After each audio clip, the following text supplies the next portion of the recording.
궁금한 거 있으시면은 올려주십시오. 얼마 전에 제가 집에서 상추를 심었어요. 상추를 심었는데 상추 망했습니다. 망했어요. 왜냐? 왜 망했냐?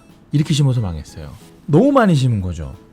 처음 심어보니까 잘 못한 거예요. 제가 너무 밀도를 높게 심어서 이게 다 살지 못하고 죽는 것들이 막 생기더라고요. 그래서 막 솎아내다 보니까 서로 막 엉켜있고 막 이래서 솎아내는 것도 쉽지 않고, 처음 키우다 보니 이게 뭐 어떤 게 솎아내야 될 건지 뭐 이런 거를 잘 모르겠는 거예요.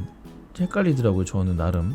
그래가지고 뭐 뽑다 보니까 막 다 뽑히고 막 이래가지고 결국 망했습니다. 그래서 이걸 보면서 저는 느꼈어요. 이 모발이식도 마찬가지로 너무 밀도를 높여서 심으면 망할 수도 있는 거랑 똑같이 상추도 이렇게 너무 고밀도로 심으면 망할 수 있겠구나 이런 생각이 들었어요. 그래서 고밀도를 심을 때는 상당히 조심해서 확실히 올릴 수 있을 때만 딱 올려야 되는구나 이런 생각을 많이 했습니다. 탈모가 확실하다면은 약을 드셔야 되거든요. 그러니까 원래는 뭐 M자가 없었는데 M자가 뒤로 밀려가는 게 확실하다 이러면은 근처 피부과 가서 진단을 받고, 남성형 탈모 진단을 받고 더 이상 진행되지 않는 약을 미리 좀 드시는 게 좋습니다. 네. 원래 그냥 M자였다. 예를 들어서 탈모가 있는 게 아니라 원래 M자였고 그 M자는 그냥 그대로 있는데 그 M자를 없애고 싶다. 이러면은 굳이 약을 먹을 필요가 없죠. 그러니까 탈모가 있는 게 확실한지를 의사 선생님이랑 확인을 좀 한 다음에 그 다음에 약을 드시는 게 좋습니다. 수술 전에 약을 드시는 거를 조금 더 추천을 드려요. 항상 여유가 좀 있으면은 약을 좀 드시면은 약발이 어떻게 나오는지, 혹시라도 약에 대한 부작용 같은 건 없는지 이런 걸 좀 미리 알아볼 수 있으면은 나중에 수술 계획을 잡는데 좀 더 편안할 수 있거든요. 그래서 약은 드시는 게 좋고, 그 다음에 미녹시딜 바르는 거 있어요. 바르는 미녹시딜도 같이 꼭 하는 걸 추천을 드립니다.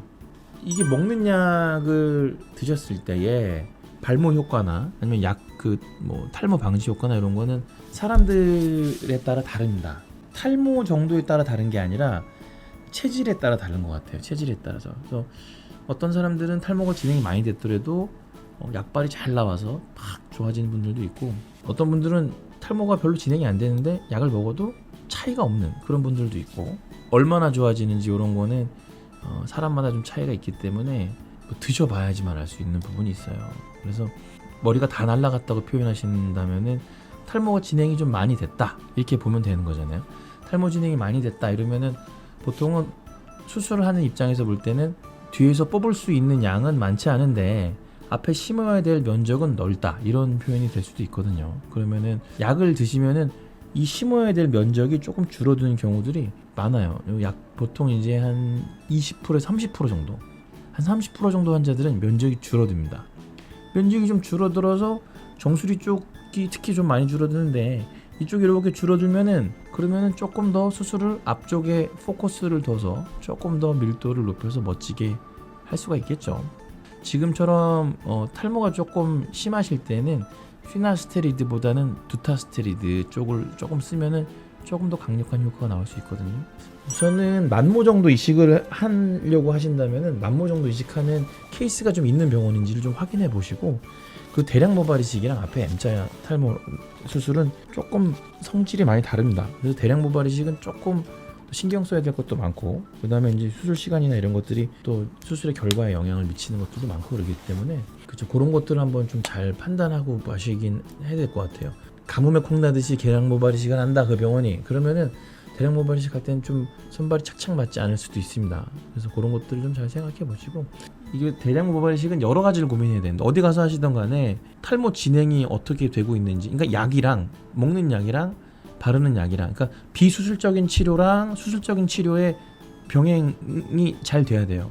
우선은 약을 먹고 얼마나 좋아지는지 보고, 만약에 많이 좋아졌다 이러면은 약을 조금 더 먹어봅니다. 조금 더 기다려보고 약 효과를 최대한 맥시멈으로 올려놓은 다음에, 그 다음에 그럼 뒤쪽에 뽑을 수 있는데도 막 좋아지는 경우들도 있거든요. 그럼 조금 더 많이 뽑을 수도 있고, 그 다음에 턱수염 같은 것들을 또 많이 또 섞어서 어떻게 이렇게 하는 그런 것들을 좀 해야 됩니다. 이제 중요한 건 뭐냐면은, 이게 뭐 예를 들어서 위암 수술을 받으러 간다. 그런데 동네 가까운 데 가진 않잖아요. 위암 수술 받으면 어디 아산병원이나 서울대병원이나 이런 데 알아봐서 제일 잘하는 선생님한테 받고 싶을 거 아니에요. 모발 이식 수술은 그냥 집 근처에서 받는 수술은 전 아닌 것 같아요. 제 생각엔 수술하고 난 다음에 병원에 자주 가야 되는 수술도 아니고, 외국에서도 날라오는 그런 거기 때문에 아니 가까우니까 좀 편하게 해야지라고 하기에는 투자해야 되는 날수가 별로 많지가 않습니다. 그냥 뭐 하루 가서 수술 받고 하룻밤만 주무시고 다음날 와서 머리만 감고 가시면 다시 올 일이 없기 때문에 거리로 판단을 많이 하진 않으셨으면 좋겠어요. 아니 뭐 가까우면 좋긴 좋죠. 좋은데 저는 제 생각은 그래요. 거리를 생각할 수술은 아닌 것 같다. 저는 그렇게 생각합니다. 재수술은 좀 어렵습니다. 네. 재수술이 어려운 이유는 두피 섬유화뿐만이 아니에요. 사실은 두피 섬유화뿐만이 아니라 어떤 수술 스타일 차이인 것 같아요. 수술 스타일 차이. 예. 그러니까 그 원장님 했던 스타일이랑 내가 하는 게 다른데 거기에 맞춰서 또 해야 되는 부분들도 있고 그래서 확실히 좀 어렵기는 해요. 수술하고 난 다음에 만족도도 조금 떨어지는 것 같아요. 예를 들어서 이만큼을 심었어요. 앞에를 이만큼을 심었는데 여기 밀도가 좀 떨어져서 여기도 모발 이식을 좀 더 하고 그 다음에 라인을 조금 더 낮추고 싶어서 수술하잖아요. 그러면은 라인 낮춘 데 있잖아요. 낮춘 데는 컴플레인이 거의 없습니다. 근데 원래 수술했던 데 거기 밀도 높일 때는 거기는 조금 떨어지는 것 같아요. 생착률이 좀 떨어지고 수술도 좀 어렵고 밀도를 아주 높이기도 좀 힘들고 생착률에 많은 차이가 나는지 알고 싶습니다. 근데 많다라는 게 사실 뭐 10%가 많은지 15%가 많은지가 좀 헷갈릴 때가 있어요. 저도 확실히 좀 어렵다. 어렵고 리터치를 해야 될 가능성이 조금 더 올라간다. 그냥 일반적으로 첫 번째 수술 같은 경우에는 AS 할 가능성이 한 1, 2%, 2, 3%면은 재수술 같은 경우에는 한 10%, 20% 그 정도 차이가 나는 것 같아요. 재수술을 최대한 안 만드는 게 답이다 이렇게 생각을 합니다. 저는.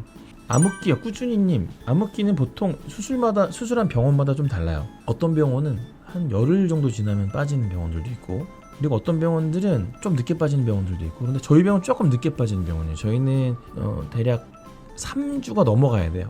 3주부터 시작해서 대략 3주에서 5주 사이에 빠질 것들은 다 빠집니다. 그건 이제 병원마다 수술법에 따라서 상당히 차이가 많이 난다는 거.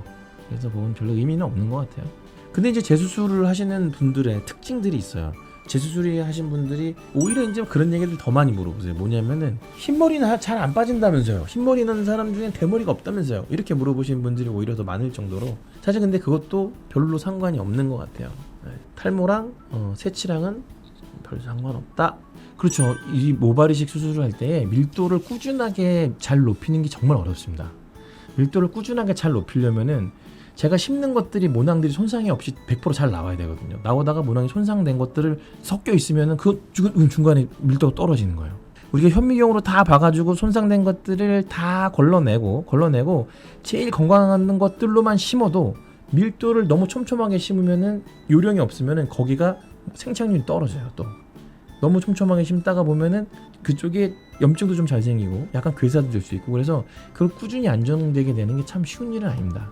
그래서 기본적으로 원래 안전하게 수술을 2번에 나눠서 가는 게 좋다라고 생각하는 선생님들 되게 많아요. 그래서 원래 수술로 하면은 정상 밀도에 한 30-40%밖에 못 올린다 이렇게 말씀하시는 분들도 있고 50-60% 이렇게 잡으신 분들도 있고 70-80% 이렇게 잡는 사람들도 있고 그렇습니다.